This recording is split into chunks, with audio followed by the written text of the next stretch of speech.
मैं बीच में नहीं बोलना चाह रहा था, पर आपने 4 मिनट बोल दिया, अब मुझे भी 4 मिनट चाहिए, मैं गिन रहा हूँ। नहीं, आप उनकी बातों का जवाब देना चाहते हैं, अपने सवाल पूछना चाहते हैं? मैं पहले उनकी बात ले जाना चाहती हूँ। मैं पहले उनकी बात का जवाब दूंगा। वैक्सीन की बात का? हाँ, उसका जवाब दूंगा। इस देश में अतीत में जितनी महामारियां फैली, कांग्रेस का शासन था, और आपके बाहों पे भी जो चवन्नी जैसा निशान होगा ना, वो कांग्रेस के शासन का निशान है। और ये भी बता दूं आपको, अभी तक जितनी सरकारें आई, सभी सरकारों ने मुफ्त टीकाकरण किया, मुफ्त। आप कोई नया काम नहीं कर रहे हैं। हाँ, ये जरूर है कि पहली बार हो रहा है कि अगर टीका भी लग रहा है तो उसमें प्रधानमंत्री जी की फोटो पहले दिख रही है कि भाई ये ही हैं, ये हैं करके आप बचे हो, ये नहीं रहेंगे तो।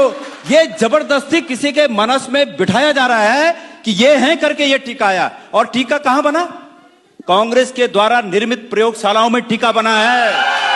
आप भूल जाइए, आपने 7 साल में अगर एक नई प्रयोगशाला बनाई हो, भारतीय जनता पार्टी की सरकारों ने इस देश में कोई नया काम, एम्स कांग्रेस की देन है, तमाम प्रयोगशालाएं कांग्रेस की देन है। मुझे खुशी है इस बात की, और कांग्रेस के शासन की देन है।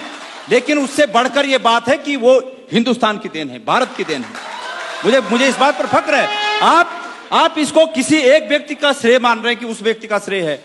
माननीय कौशिक जी, ये हमारी बाहों पर बने ये चवन्नी जैसे निशान ये दर्शाते हैं कि अतीत में भी ऐसी बीमारियां आई, और उस समय की सरकारों ने बिना प्रचार के मुफ्त में पूरे देश के लोगों का टीकाकरण किया। अब आप विकास की बात कर रहे हैं, आप बड़े जोर शोर से कहते हैं कि ऋषिकेश से और कर्णप्रयाग की रेल लाइन हमारी उपलब्धि है।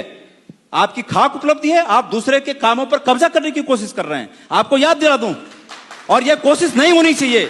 हम इस कोशिश का पुरजोर विरोध करेंगे। आप विकास करिए, वो विकास कार्यों के नाम लीजिए, हमें खुशी होगी। लेकिन ऋषिकेश कर्णप्रयाग रेल लाइन, एंटनी जी ने उसका शिलान्यास किया, यूपीए 2 की सरकार में उसके लिए बजट पारित हुआ, काम चालू हुआ। अब आपके समय में वो पूरा हो, अच्छी बात है, लेकिन दूसरे के कामों पर श्रेय मत लीजिए।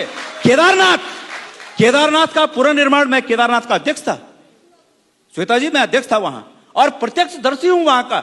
और भगवान केदारनाथ की कसम खा के कह सकता हूं, वहां जितना पुनर्निर्माण हुआ, हरीश रावत जी मुख्यमंत्री थे, उनके कार्यकाल में हुआ। और आप लोगों ने पूरे देश को बताना चाहता हूं, मैं धन्यवाद देना चाहूंगा कि इस राष्ट्रीय चैनल ने मुझे यहां पर आने का मौका दिया। मैं आपके माध्यम से पूरे देश को बताना चाहूंगा, अगर उस केदारनाथ में कुछ बदलाव हुआ तो यह हुआ कि कांग्रेस के समय के पुनर्निर्माण के कार्यों पर जो शिलान्यास के पत्थर कांग्रेस के नेताओं के लगे थे, आपके नेताओं ने आकर उन पत्थरों को साइड करके अपना नाम लगा दिया। इसके अलावा कुछ नहीं किया आपने। तो यह विकास कार्य है, ये गहरी खाई है जिनको पाटना पड़ेगा।